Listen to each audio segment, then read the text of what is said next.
అల్లు అర్జున్ హీరోగా pan India స్థాయిలో తెరకెక్కుతున్న సినిమా పుష్ప 2 మొదటి పార్ట్ బ్లాక్ బస్టర్ హిట్ గా నిలిచిన విషయం తెలిసిందే. దీంతో రెండో భాగంపై ప్రేక్షకులు భారీ అంచనాలు పెట్టుకున్నారు. ఇక బన్నీ పుట్టినరోజు సందర్భంగా విడుదలైన పోస్టర్ ఆ అంచనాలు రెట్టింపు చేసింది. తాజాగా ఈ సినిమాకు సంబంధించిన కొన్ని వార్తలు నేటింట వైరల్ అవుతూ ఉన్నాయి. పుష్ప తొలి భాగంలో సన్నివేశాలను సినీ ప్రియులు ఎప్పటికీ మర్చిపోలేరు.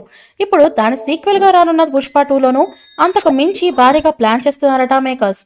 ఈ మూవీలోని ఇంటర్వెల్ సీన్ పై ఓ ఆసక్తికర విషయం ప్రచారమవుతోంది. ఇంటర్వెల్ ముందు సన్నివేశాలలో బన్నీ తాజా పోస్టర్లో ఉన్న గెటప్ లో కనిపించనున్నారు అని అంటూ ఉన్నారు. ఈ ఒక్క సన్నివేశాన్ని ఏకంగా 35 రోజులు చిత్రీకరించారట. ఈ సీన్ సినిమాకే హైలైట్ కానుందని టాక్ వినిపిస్తుంది. అల్లు అర్జున్ మేకప్ కోసం 3 గంటలు సమయం పట్టిందట. ప్రస్తుతం ఈ వార్త తెగ ప్రచారం అవుతోంది. ఇక దీంతో పాటు తాజాగా పుష్ప 2 సెట్స్ కు ఎన్టీఆర్ వెళ్లిన సంగతి తెలిసిందే.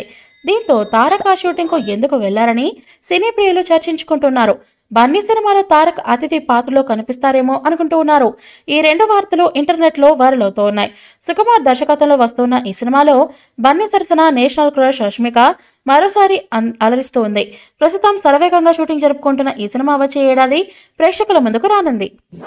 ఈ మూవీపై మీ అభిప్రాయాన్ని కామెంట్ బాక్స్లో తెలియజేయండి. ఈ వీడియో మీకు నచ్చితే లైక్ చేయండి, షేర్ చేయండి, కామెంట్ చేయండి. మరిన్ని అప్డేట్స్ కోసం మన ఛానల్ని సబ్స్క్రైబ్ చేయండి. అలాగే పక్కనే ఉన్న గంట సింబల్ని గట్టిగా టంగ్ టంగ్ అని కొట్టేసేయండి.